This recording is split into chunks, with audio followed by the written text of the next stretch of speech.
ያልተማሩ ሰዎች ቅዳሴ ገቡና ቅዳሴውን ቀድሰው ጨርሰው ወጡ። ያማረ ቅዳሴ ቀደስን አሃዱን ረሳናት እንጂ ያሉ። ይገርማችሁ የቅዳሴው እኮ ዋና ርዕሱ አሃዱ እኮ ነው። አድዋ ያለ ምኒልክ ቅዳሴ ያለ አሃዱ። ይህ መልእክት የኦርቶዶክስ መምህር የሆኑት መምህር ዘበነ ለማ ከ2 ዓመት በፊት ያስተላለፉት መልእክት ነው። 129ኛው የአድዋ ድል በዓል አድዋ የጥቁር ሕዝቦች ድል በሚል መሪ ሀሳብ በአዲስ አበባና በተለያዩ የክልል ከተሞች ሲከበር ውሏል። 129ኛው የአድዋ ድል በዓል አድዋ የጥቁር ሕዝቦች ድል በሚል መሪ ሀሳብ በአድዋ ድል መታሰቢያ ሲከበር ውሏል። በበዓሉ አከባበር ላይም የኢፌዴሪ ፕሬዝዳንት ታዬ አጽቀሥላሴ፣ የህዝብ ተወካዮች ምክር ቤት አፈ ጉባኤ ታገሰ ጫፎ፣ የፌዴሬሽን ምክር ቤት አፈ ጉባኤ አገኘሁ ተሻገር፣ የመከላከያ ሚኒስትር ኢንጂነር አይሻ መሐመድ፣ ፊልድ ማርሻል ብርሃኑ ጁላ፣ የጥንታዊ ጀግኖች አርበኞች ማህበር ፕሬዝዳንት ልጅ ዳንኤል ጆቴ፣ ሚኒስትሮች፣ የተለያዩ ሀገራት አምባሳደሮች፣ የዓለም አቀፍ ተቋማት ተወካዮች፣ የመከላከያ ሰራዊት አባላት እንዲሁም ሌሎች የጸጥታ ኃይሎችን ጨምሮ ጥሪ የተደረገላቸው እንግዶች በአዲስ አበባ በአድዋ ድል መታሰቢያ ሲከበር ውሏል። ፊልድ ማርሻል ብርሃኑ ጁላን ጨምሮ ብዙዎች መልእክታቸውን አስተላልፈዋል። በባህር ዳርና በደሴ ከተሞችም የአድዋ ድል በዓል ተከብሯል። ክቡራትና ክቡራን የኢትዮ ታይምስ ቤተሰቦች የአድዋ በዓልን አስመልክቶ ያዘጋጀነውን ጥንቅር በዜናችን በዝርዝር እናስደምጣችኋለን። ከዚህ ዜና በተጨማሪ ከአዲግራት ከተማ አቅራቢያ በሬክተር ስኬል 5.2 የተለካ ርዕደ መሬት መከሰቱን፣ ግብጽ የቀይ ባህር አካል ያልሆነ ማንኛውም ሀገር በባህሩ ላይ የባህር ኃይል እንዲያቋቁም አልፈቅድም ማለቷን፣ እስራኤል ወደ ጋዛ የትኛውም ሰብአዊ ድጋፍ እንዳይገባ ማገዷን፣ እንዲሁም አውሮፓውያን ዘለንስኪ ከትራምፕ ጋር ተጋጅተው ከወጡ በኋላ ከጎናቸው መሆናቸውን በመግለጽ ድጋፋቸውን እያሳዩ ሲሆን ሩሲያ በአንጻሩ ዘለንስኪ ተዋረዱ ስትል መሳለቋንና ሌሎችን በዝርዝር የምንመለከታቸው መረጃዎች አካተናል። ቻናላችን ሰብስክራይብ በማድረግ የደወል ምልክቷን በመጫንና መረጃውም ለብዙዎች እንዲዳረስ ላይክ በማድረግ እስከ መጨረሻው አብራችሁን ቆዩ።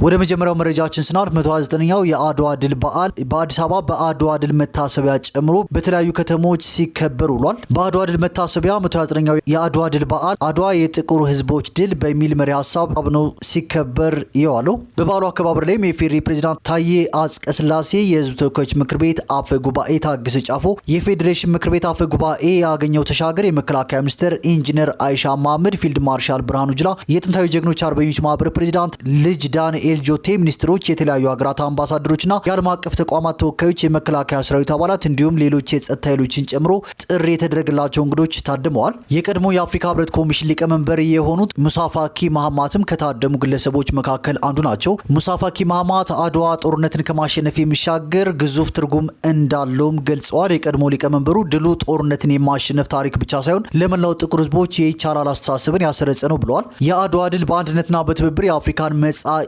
እድል የተሻለ ማድረግ እንደሚቻል ማሳያ መሆኑንም ጠቁመዋል። አፍሪካ ለደረሰባት በደል ካሳ የምትጠይቅበት ዓመት እንደመሆኑም በዓሉ ትልቅ መነሳሳትን እንደሚፈጥርም ገልጸዋል። አፍሪካውያን ከተባበሩና በአንድነት ከቆሙ የሚሳኩ የማይመስሉ ድሎችን ማስመዝገብና የተሻለ አህጉር ለቀጣዩ ትውልድ ማስተላለፍ እንደሚችሉም አስታውቀዋል። ኢትዮጵያ የነጻነት ቀንዲልና የአፍሪካውያን ተምሳሌት መሆኗንም በቅርቡ አዲስ አበባን ጨምሮ በተለያዩ ቦታዎች እየታዩ ያሉ የልማት ስራዎች ምስክር ናቸው ብለዋል። 129ኛው የአድዋ ድል በዓል አድዋ የጥቁር ሕዝቦች ድል በሚል መሪ ሀሳብ በአድዋ ድል መታሰቢያ ሲከበር ውሏል። በተያያዘ መረጃ ደግሞ የአድዋ ድል ሚስጥር ኢትዮጵያውያን ስለ ሀገራቸው ክብር ያሳዩት ፍጹም አንድነት መሆኑን የኢትዮጵያ ቅርስ ባለስልጣን ዋና ዳይሬክተር አበባው አያሌው ገልጸዋል። ድሉ የአፍሪካውያን የአርነት ትግልና የፓን አፍሪካኒዝም እንቅስቃሴ እንዲፋፋም ትልቅ ጉልበት መሆኑንም አስታውቀዋል። የአድዋ ድል የ19ኛው ክፍለ ዘመን ታላቅ ጦርነትና ድል ነው ያሉት ዋና ዳይሬክተሩ የአድዋ ድል የኢትዮጵያን ሉዓላዊነት ያስከበርና የአሸናፊነት ስነልቦናን ያጎናጸፈ ድል እንደሆነ መናገራቸው ነው የተገለጸው። ኢትዮጵያ ጠላቶቿን እያንበረከከች ሉዓላዊነቷን አስከብራ የምትቀጥል አገር ናት ሲሉ ደግሞ ፊልድ ማርሻል ብርሃኑ ጁላ መልእክታቸውን አስተላልፈዋል። ኢትዮጵያ ጠላቶቿን እያንበረከከች ሉዓላዊነቷን አስከብራ የምትቀጥል አገር መሆኗን የኢፌዴሪ ጦር ኃይሎች ጠቅላይ ኤታማዦር ሹም ፊልድ ማርሻል ብርሃኑ ጁላ ተናግረዋል። ፊልድ ማርሻሉ ከአድዋ ጀግኖች የድል እሴትን የወረሰው ጀግናው መከላከያ ሰራዊታችን በኢትዮጵያ ብሔራዊ ጥቅም ላይ ከየትኛውም አቅጣጫ የሚቃጣ ጥቃትን መመከት የሚያስችል አስተማማኝ ቁመና መገንባቱን ገልጸዋል። ከአድዋ ድል የምንማረው ለኢትዮጵያ ብሔራዊ ጥቅም ለማስፈጸም ዘብ መቆምን ያሉት ፊልድ ማርሻል ብርሃኑ ጁላ ድሉ የቅኝ ግዛት ዓላማ አራማጆችን ቅስም የሰበረ መሆኑንም አንስተዋል። የአድዋ ድል የጥቁር ህዝቦችን በራስ መተማመን የጨመረ መሆኑንም አውስተዋል። እኛ የአድዋ ልጆች በዚህ ድል መኩራት ብቻ ሳይሆን የአያቶቻችንን የአይበገሬነትና የድል አድራጊነት መንፈስ በመውረስ የአገርን ሉዓላዊነትና ሰላም ማስቀጠል አለብንም ብለዋል። በሌላ በኩል ደግሞ የአድዋ ድል ነጻነትን ለሚሹ ሁሉ የማይጠፋ የብርሃን ጸዳል ነው ሲሉ የኢፌዴሪ ፕሬዝዳንት አቶ ታዬ አጽቀሥላሴ ተናግረዋል። ድሉ የቅኝ ግዛት ሳቢን ያንበረከከ ለሰው ልጆች ሁሉ ሰብአዊ ክብርን ያጎናጸፈና የኢትዮጵያውያንን ጀግንነት ለዓለም ያሳየ መሆኑንም ገልጸዋል።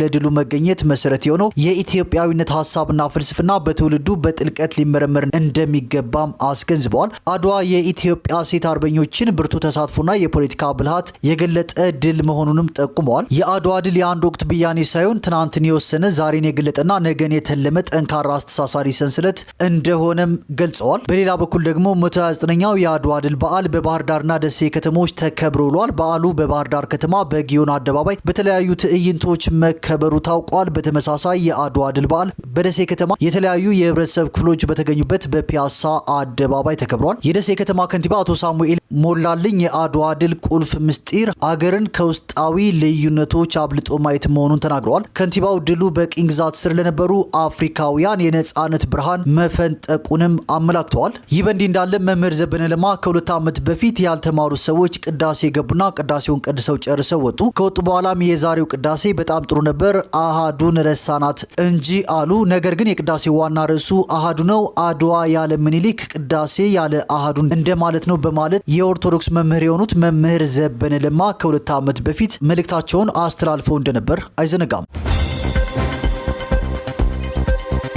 ወደ ቀጣዩ መረጃችን ስናልፍ ከአዲግራት ከተማ አቅራቢያ በሬክተር ስኬል 5.2 የተለካ ርዕደ መሬት ተከስቷል። ዛሬ እሁድ ከአዲግራት ከተማ 46 ኪሎ ሜትር በስተ ምስራቅ ርቀት ላይ በሚገኝ አካባቢ ላይ በሬክተር ስኬል 5.2 የተለካ የመሬት መንቀጥቀጥ መከሰቱን የአሜሪካ የጂኦሎጂካል ሰርቬይ መስሪያ ቤት ገልጿል። ርዕደ መሬቱ የተከሰተው ከቀኑ 5 ሰዓት ከ14 ደቂቃ ላይ መሆኑንም መስሪያ ቤቱ አስታውቋል። በኢትዮጵያ በአፋር ክልል ባሉ አካባቢዎች ካለፈው መስከረም ወር ጀምሮ ተደጋጋሚ የመሬት መንቀጥቀጥ ቢከሰትም በትግራይ ክልል ከተሞች አቅራቢያ ርዕደ መሬት ሲመዘገብ ግን በዚህ ዓመት የመጀመሪያው ነው። የዛሬው የመሬት መንቀጥቀጥ በኢትዮጵያና ኤርትራ ድንበር ቀጠና የተከሰተ መሆኑን የጠቆመው የአውሮፓ ሜዲትራኒያን ሴስሞሎጂ ማዕከል መጠኑ በሬክተር ስኬል 5.3 የተለካ እንደሆነ አስታውቋል። በኤርትራ ከአንድ ሳምንት በፊት የደረሰ ርዕደ መሬት በሬክተር ስኬል 4.6 ሆኖ ተመዝግቧል። የመሬት መንቀጥቀጡ የተከሰተው በቀይ ባህር ሰሜናዊ አቅጣጫ ከአስመራ 24 ኪሎ ሜትር ርቀት ላይ ባለ አካባቢ ነበር። በሀገሪቱ ባለፈው ታህሳስ ወር አጋማሽም እንዲሁ ተመሳሳይ ርዕደ መሬት ተመዝግቧል።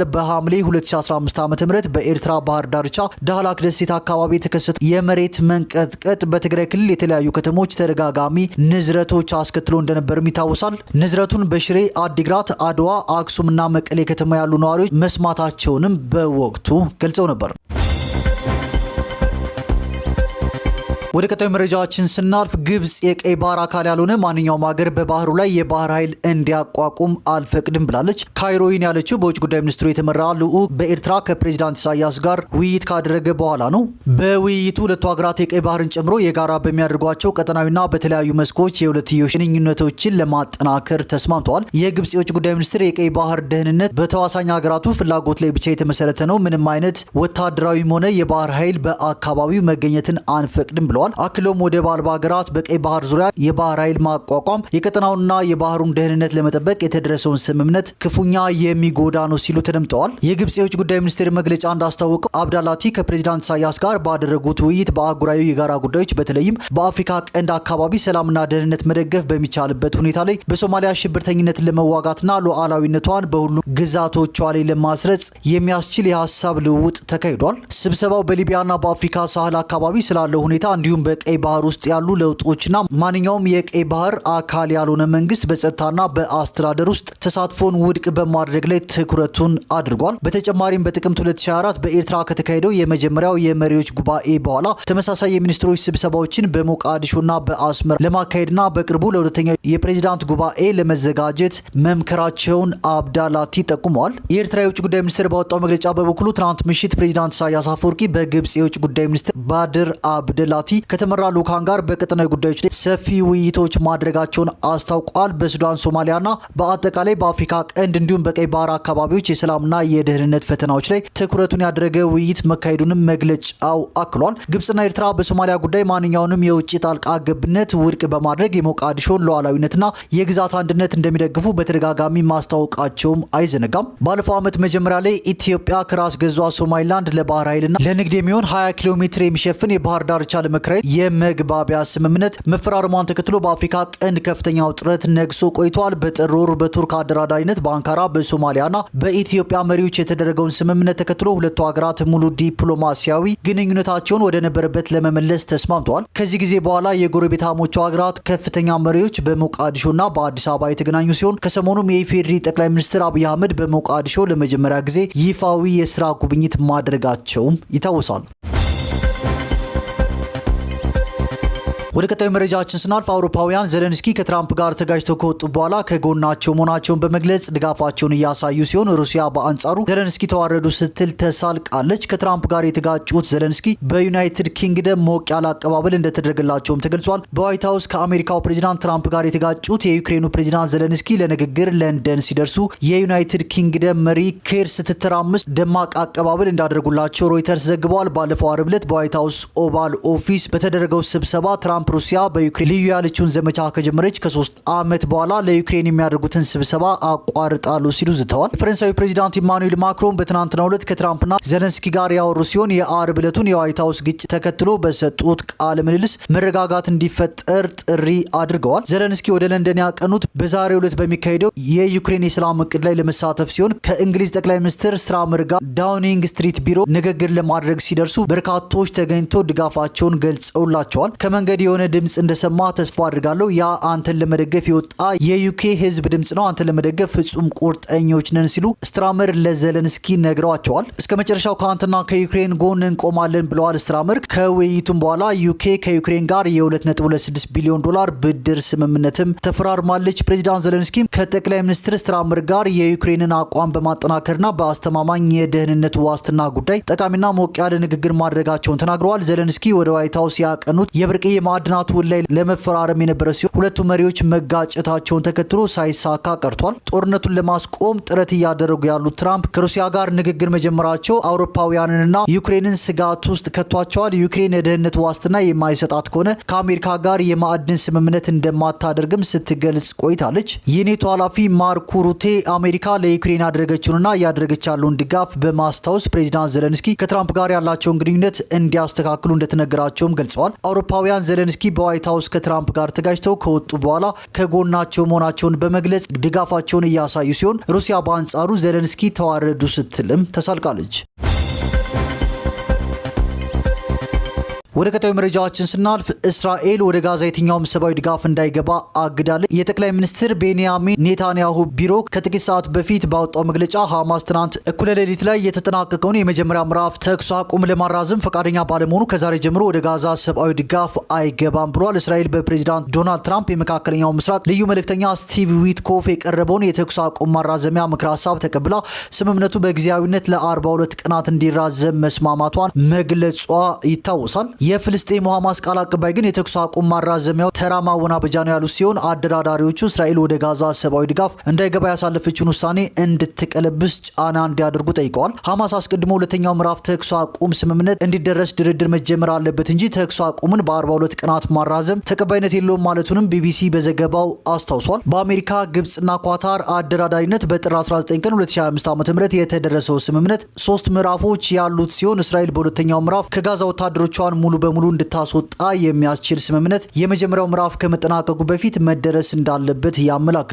በኳታር መዲና ዶሃ በሁለተኛው ምዕራፍ ተኩስ አቁም ዙሪያ ሊደረግ የነበረው ድርድር ሳይሳካ ቀርቷል። ከሰሞኑ በካይሮ የተካሄደው ስብሰባ ያለ ስምምነት ተጠናቋል። እስራኤል በአሜሪካው ፕሬዚዳንት የመካከለኛው ምስራቅ ልዩ መልእክተኛ የቀረበውን ጊዜያዊ የተኩስ ማቆም ማራዘሚያ በተቀበለውም ሐማስ ውድቅ ስላደረገው ተፈጻሚነቱ ጥያቄ ውስጥ ገብቷል። የኔታንያሁ ጽህፈት ቤት በመግለጫ እስራኤል ታጋቾች የማይለቀቁበትን ተኩስ አቁም አትፈቅድም፣ ሐማስ በእንቢታው ከጸና የከፋ ችግር ይከሰታል ሲል አስጠንቅቋል። በአሁኑ ወቅት በጋዛ 59 ታጋቾች እንደሚገኙ የተነገረ ሲሆን ከነዚህ ውስጥ 24ቱ በህይወት ያሉ ናቸው ተብሏል። ሐማስ በቀጣይ 6 ሳምንታት አቋሙን ከለወጠ ግን እስራኤል ወደ ድርድር ለመመለስ ዝግጁ መሆኗን የጠቅላይ ሚኒስትር ኔታንያሁ ጽህፈት ቤት ባወጣው መግለጫ ጠቁሟል። ሁለተኛው ምዕራፍ የተኩስ አቁም ድርድር የማይሳካ ከሆነ እስራኤል ከ42 ቀናት በኋላ በጋዛ ዳግም ጦርነት ልትጀምር እንደምትችል ተገልጿል።